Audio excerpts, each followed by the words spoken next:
Hace ya 3 años que don Arbao, ilustre militar, se había ido en pos de una lejana guerra, dejando sola en su casa a doña Oliveta, mujer de apreciados y reputados encantos. 3 años sola, 3 años a su suerte, 3 años de soledad. Hasta que un día doña Oliveta, cansada de semejante situación, llamó al mejor de sus criados. ¡Ricio! ¡Ricio! ¡Ricio Lanza!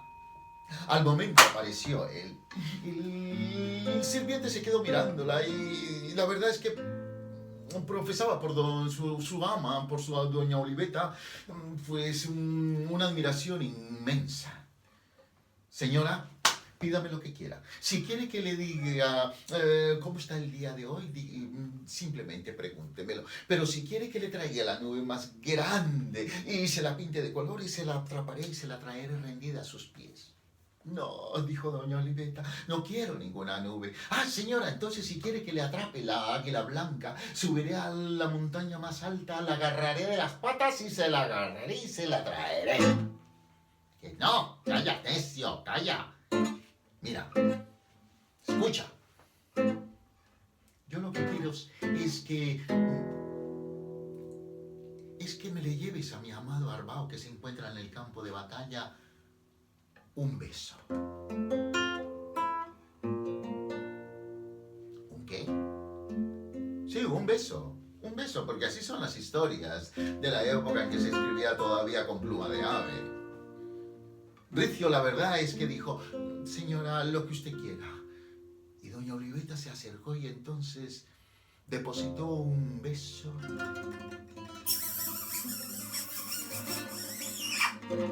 que tenía tanta dulzura, tanta ternura, tanto ardor, que el Ricio sintió un remolinaje por aquí que bajaba y que se posesionaba de él y dijo, señora, si es preciso pondré mi vida en peligro con tal de que este beso llegue a su destino.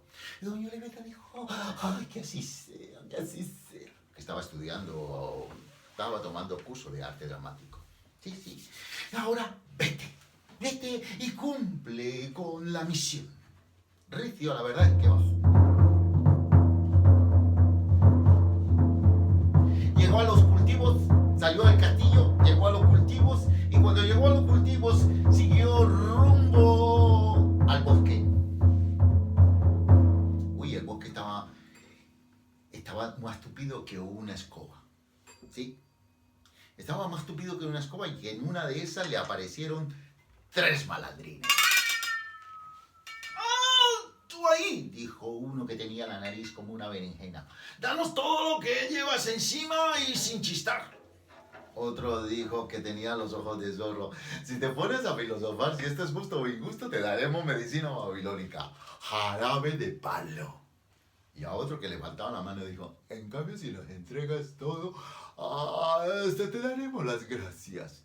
Ricio, la verdad es que no sabía qué decir, se puso a pensar, teniendo el beso allí en la mano y tratando de cuidarlo, de que no se lo llevasen, y hasta que se le ocurrió decir, señores, indudablemente vosotros sois más que nobles, que duques o marqueses. Permitidme haceros una venia como es debido. Y sin que se dieran cuenta colocó el beso allí en su gorra y entonces hizo una venia y de tanta palabrería y tanta charlatanería se le llevaron entonces la alforja, las botas, ¿sí? Y la camisa. Y ahí quedó Ricio. Y luego entonces salió corriendo porque le dijeron, si llegas a encontrar a alguien en el camino, dile que todo se lo ha regalado un pobre monje. Ricio siguió corriendo, hasta que llegó al campo de batalla. Pero la verdad es que no, todavía no llegaba al campo de batalla. Porque en cada vez que se detenía, palpaba si tenía el beso. Y claro, de tanto tener el beso en la cabeza se le escurrían las caricias por doña Oliveta. y la veía en cada nube que pasaba. Sentía su aroma en la humedad del bosque y escuchaba su voz en cada arroyuelo. Pero no, que tenía que entregar ese beso cuanto antes, así que siguió caminando sucio, harapiento, hambriento, hasta que llegó al campo de batalla. Y cuando llegó al campo de batalla, lo llevaron a la carpa donde se encontraba el señor Arbao. ¿A qué has venido, gusano infernal?, le dijo. Señor, he venido a entregarle esto de su señora. Un beso.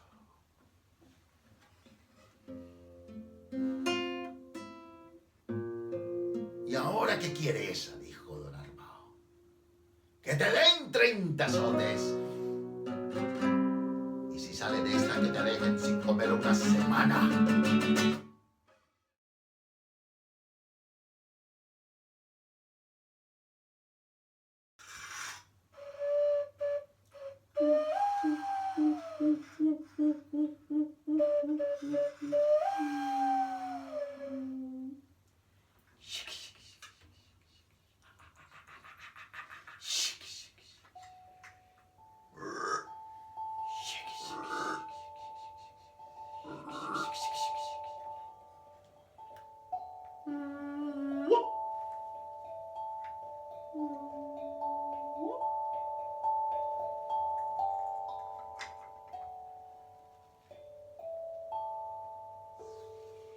Se despertaba cuando todavía estaba oscuro, como si pudiese escuchar el sol deslizándose por las márgenes de la noche. Después, ella se sentaba al telar. Escogía una hebra clara para empezar el día. Trazo suave y delicado que iba entrelazando con su lanzadera en los hilos de aquel telar. Mientras tanto, en el horizonte, un nuevo día comenzaba a dibujarse.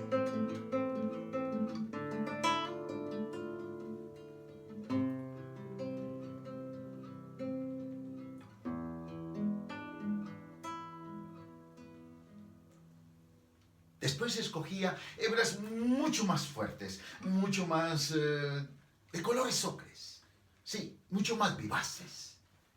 Hebras que iba entretejiendo en aquel tapiz mágico que no acababa nunca.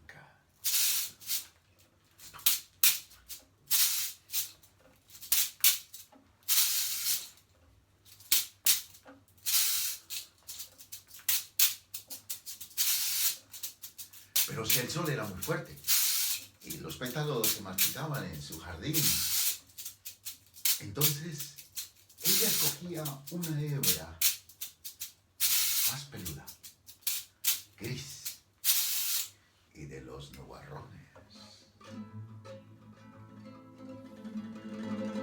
que traía el firmamento. La lluvia se formaba y entonces venía a saludarla hasta su ventana.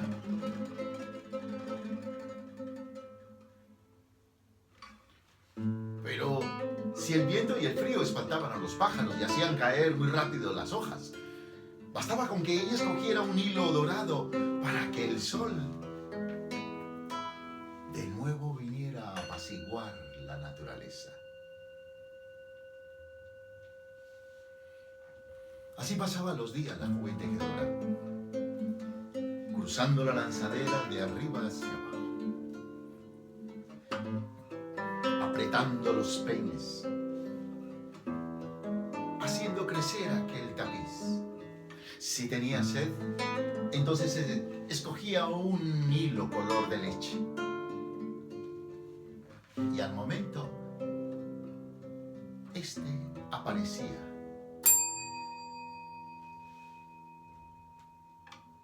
Listo para ser bebido.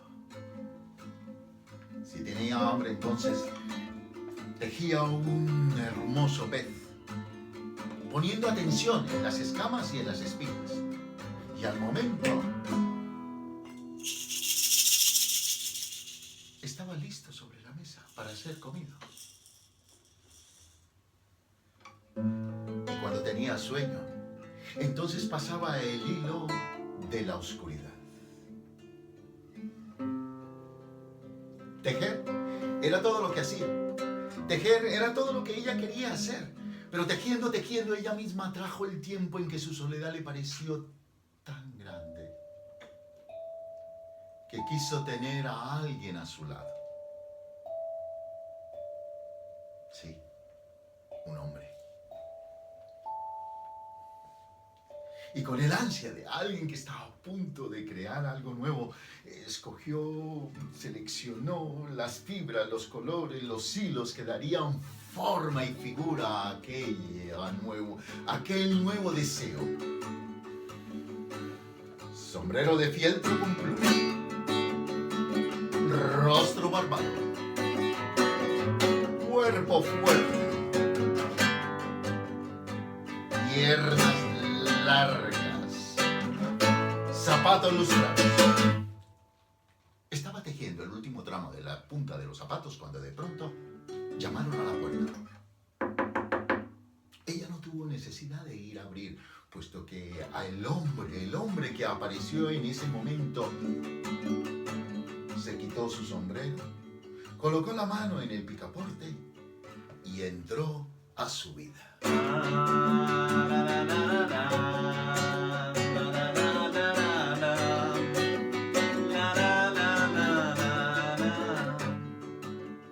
Esa noche ella soñó con toda la felicidad que tendría.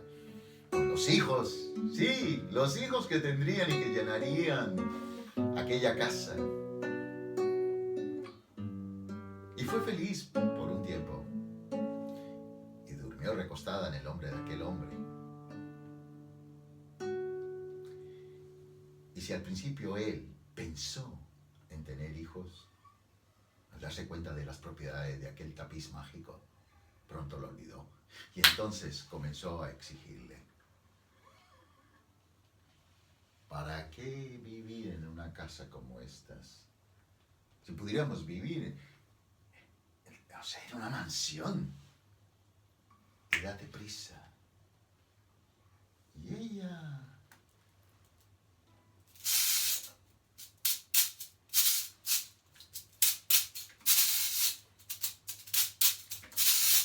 pensó que él tenía razón, puesto que ahora eran dos. Pero para cuando la casa estuvo, sí, una casa de piedra, con ventanas azules y puertas amarillas, él dijo: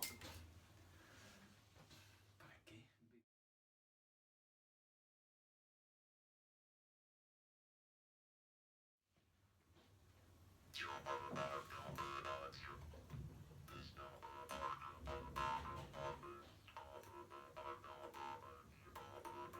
El viejo lo había creado todo.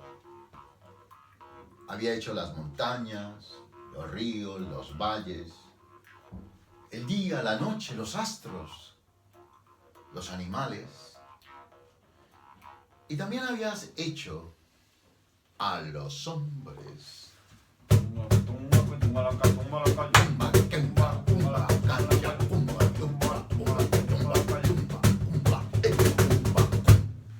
Y a las mujeres.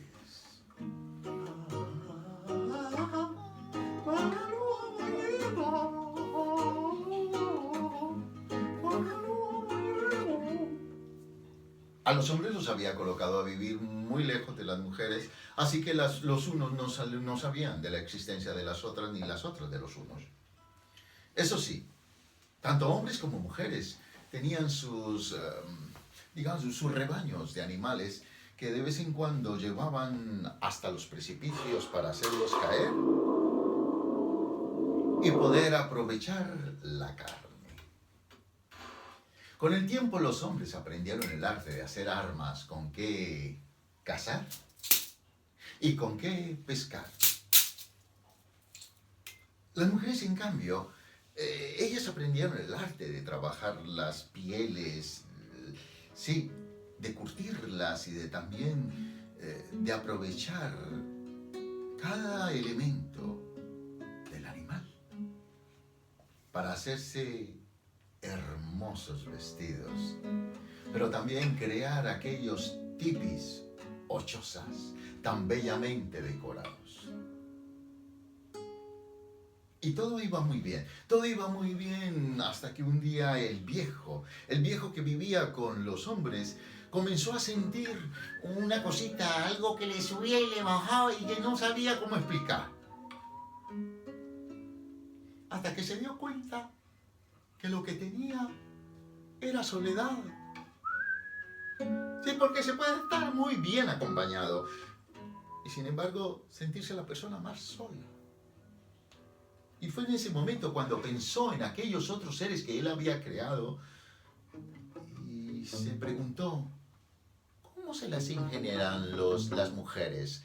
Las mujeres para vivir sin nosotros los hombres. ¿Ah?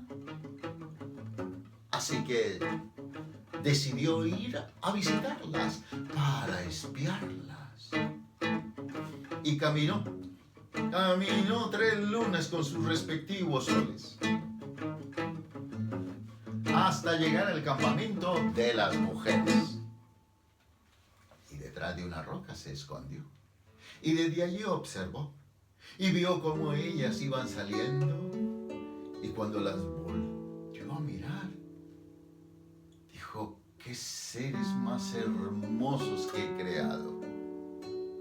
Y cuando vio que portaban, sí, llevaban esos vestidos tan hermosos, dijo, mira de lo que son capaces, mira de lo que son capaces. En cambio nosotros los hombres solamente se nos ha ocurrido ponernos pedazos de carne seca por encima. Y cuando vio que entraban y salían de los tipis o chozas, dijo, wow, qué ingeniosas que son. En cambio a nosotros los hombres solo se nos ha ocurrido dormir a la intemperie o en cuevas. Y entre más las miraba, más se emocionaba y hasta que se le ocurrió, sí, de tanta emoción, dijo, eso es lo que deberíamos de haber hecho desde hace mucho tiempo.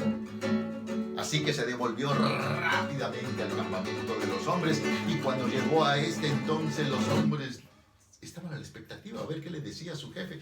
Y el viejo dijo, miren muchachos, yo además de haberlos creado a ustedes, he creado también otros seres de vuestra propia naturaleza, pero diferentes. Tienen otras formas, otras maneras de moverse, de hablar, de pensar y hasta de sentir. Y se llaman mujeres. Mujeres. Ay, qué bueno. ¿Dónde están? Dijeron los hombres. Oh, mujeres.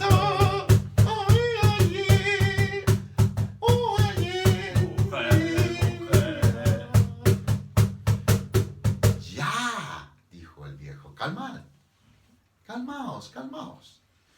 ¿Queréis ir a conquistar a las mujeres? Sí. Y entonces se fueron inmediatamente a buscarlas.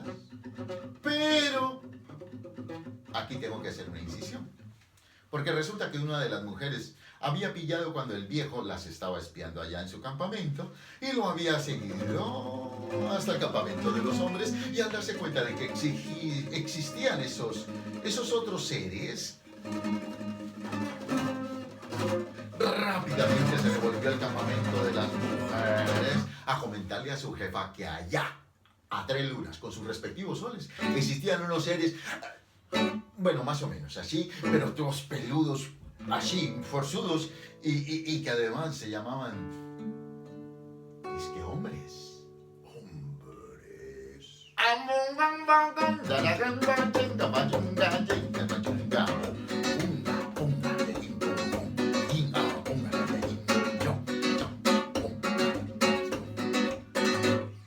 La jefa se quedó mirando y dijo, hombres, fuertes, grandes, pues habrá que ir a recibirlos.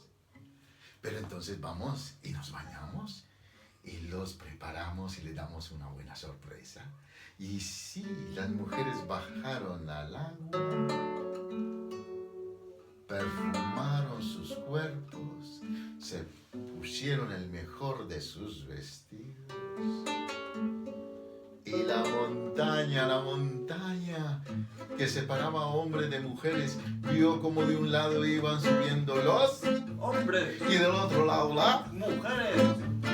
hasta llegar a la cima. Apoteósico. Porque cuando llegaron allá, el viejo quedó maravillado con la jefa. Quiso acercarse, pero la jefa era mujer. Así que ella no solamente quería ver, sino olfatear. Y cuando olfateó dijo, "¿What? ¡Que huele hediondo! ¡Que no se acerque!" Y lanzó una roca contra el viejo. Las demás mujeres comenzaron a hacer lo mismo. Los hombres vieron toda esa lluvia de piedras que venían sobre ellos, miraron al viejo. El viejo dijo, "Vámonos, muchachos, vámonos antes de que peligremos. Las mujeres son muy peligrosas."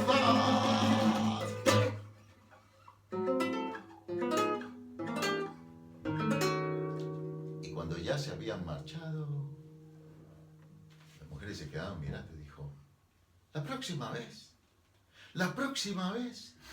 los vamos a recibir al natural.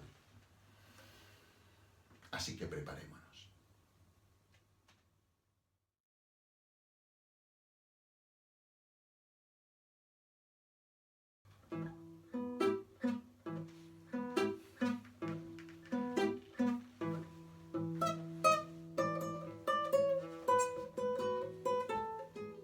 Volvemos a empezar.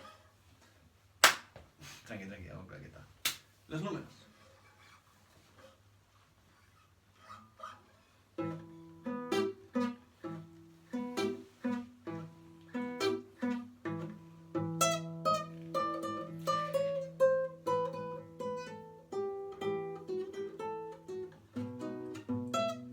Europa era un lugar con muchas letras, pero sin números. Sí, porque se había filosofado, se había escrito muchísimo, las bibliotecas estaban repletas, sí, pero la gente no sabía con qué contar ni con qué numerar. Y esto traía ciertas dificultades. Por ejemplo, la gente no sabía cuántas orejas tenía, ni cuántas manos, ni menos cuántos dedos, o cuántas piernas. La gente no cumplía años, sino que cumplía o muchos años o ninguno. Y la verdad es que traía tantas dificultades esto, porque en la escuela, cuando alguien preguntaba, cuando el maestro o la maestra preguntaba, a ver, ¿cuántos dedos tienes? La verdad es que no sabían qué responder. Y entonces lo único que se les ocurría decir era... Muchos, maestra. Sí. Y esto de no poder contar, de no poder satisfacer la curiosidad, de poder enumerar las cosas, pues traía también una insatisfacción. Y la gente comenzó a pedir, a reclamar y a protestar. Queremos número, queremos número, ya. Y claro, al principio los gobernantes se hicieron los de la oreja tapada. Pero con el tiempo de tanta insistencia, tuvieron que mandar a llamar a los gobernantes locales, al Consejo de Ministros, al grupo de sabios, ¿sí? Y a los representantes del pueblo, que era uno solo. Y claro, se comenzaron a debatir, hicieron una convocatoria y comenzaron el encuentro, la asamblea, y venga a comer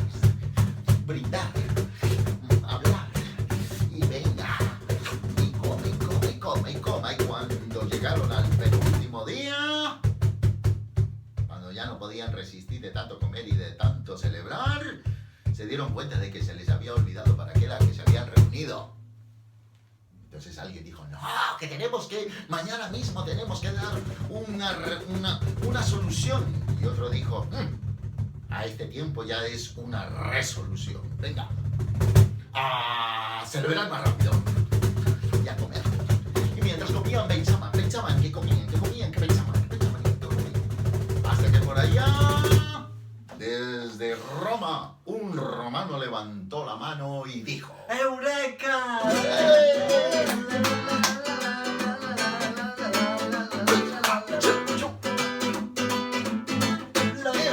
¡Lo probado! ¿Qué ha triunfado? ¡Las soluciones! ¿Y cómo? Facciamo i numeri romani! ¡Ah, sí! Sí, pero ¿cómo? Y entonces dijo, pues, ¿qué tal si le damos a ciertas letras un valor?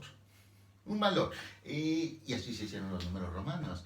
Por ejemplo, a la I se le dio el valor de 1, a 2 I's, 2, a las 3 I's, 3, a las 4 I's. No, porque para eso estaba la V, que era 5, la X, 10, la L, 50, la C 100, y la M. 1000.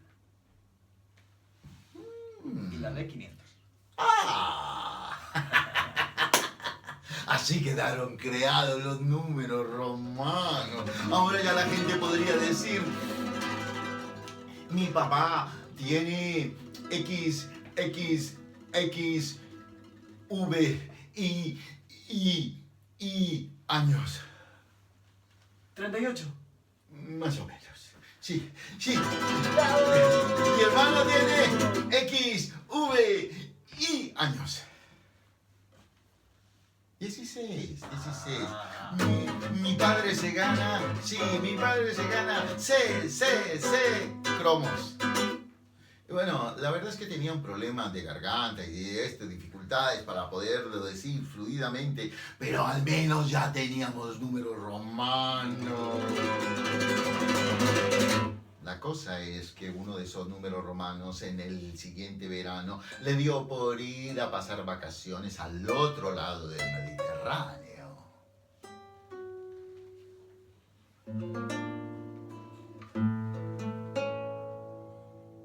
Y de pronto llegó allá y se dio cuenta que la realidad era diferente, con dunas, con temperaturas, con camellos y dromedarios, con oasis.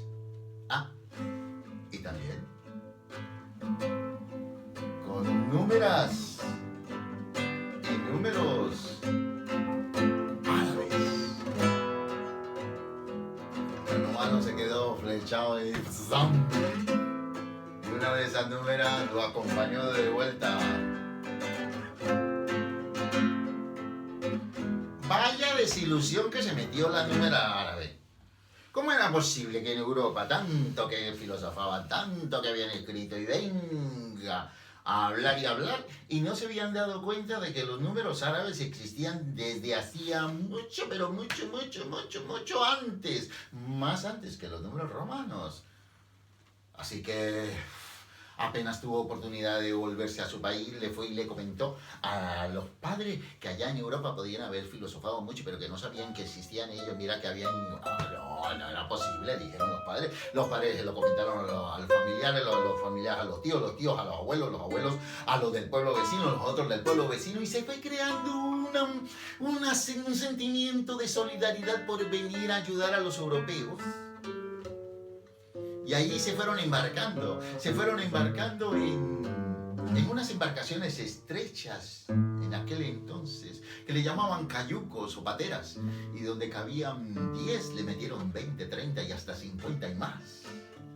Así que muchas de aquellas embarcaciones, tratando de pasar el estrecho, lo único que lograban era llegar al fondo del mar. Pero no importaba, porque decían que aquí podían encontrar un empleo aritmético digno Así que siguieron insistiendo y a pesar de las vicisitudes, del calor, del hambre, del frío, siguieron avanzando, siguieron intentando. Pero aquí los estaban esperando los números romanos con palos y con leyes. ¿Cuánto tiempo va a estar? ¿Usted para dónde va? ¿Quién lo invitó? ¿Y de dónde viene? A ver, ¿cuánto tiene en la cuenta? ¿Quién lo va a recibir? A ver la carta. ¿Tiene los papeles en regla? Y así que los números árabes no les tocó otra que sino que esconderse en las dunas. Sí. En los matorrales. En las rocas. Allí. En los pueblos vecinos. Y hasta debajo de la falda de las mujeres.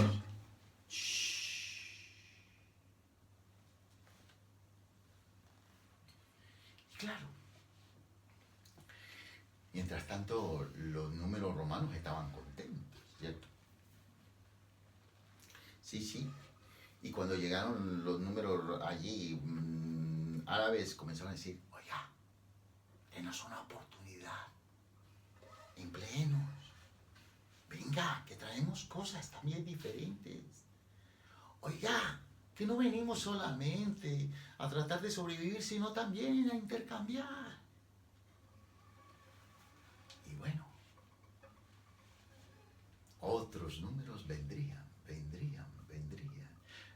Solo que los números romanos no estaban contentos, porque ya no sabían cómo detener todos aquellos que también querían de disfrutar de todo lo que decían que aquí se podía hacer y que se podía gozar. Así que llegaban cada vez más y los números romanos dijeron, ya no podemos más. Y también hicieron su protesta. Ya no sabemos ¿Qué decir? Ya no sabemos qué inventar. Que por más que monten paredes, pongan alambres, esto no va a parar. Que por más que monten paredes, pongan alambres, esto no va a parar. ¿O nos arreglan este problema? ¿O nos vamos a la huelga? Y aquí cuando se habla de huelga, entonces sí que se arreglan los problemas.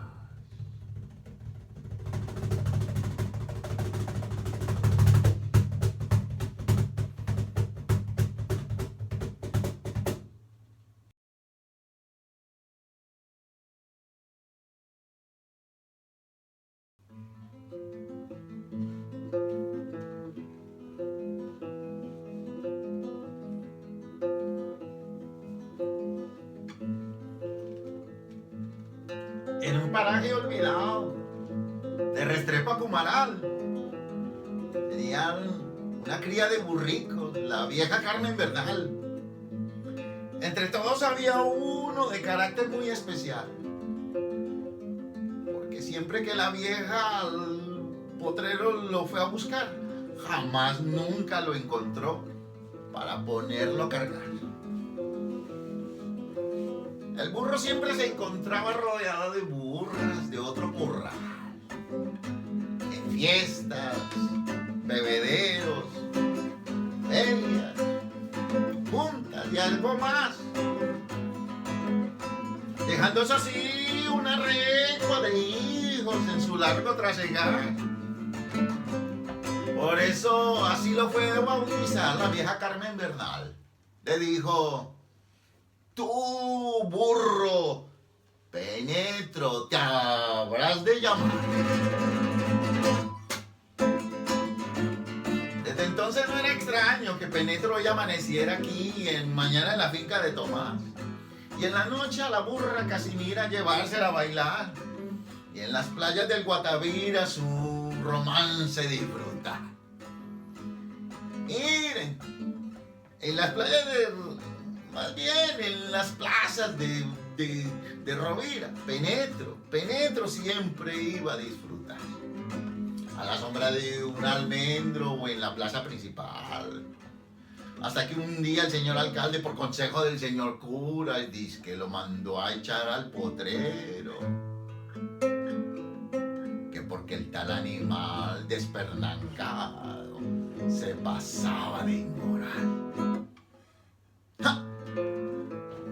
Bastó 3 cosas, 2 saltos y de un brinco ya Penetro estaba en Cumaná. De tanto ir y venir, de tanto andar y parrandear, una noche de frío, de lluvia y tempestad, una maldita centella su vida vino a cegar.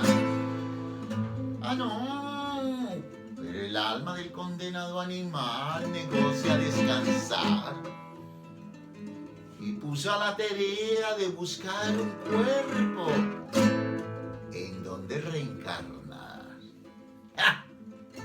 Preguntaron en el olivo, 3 esquinas, el hoyo, el hormiguero.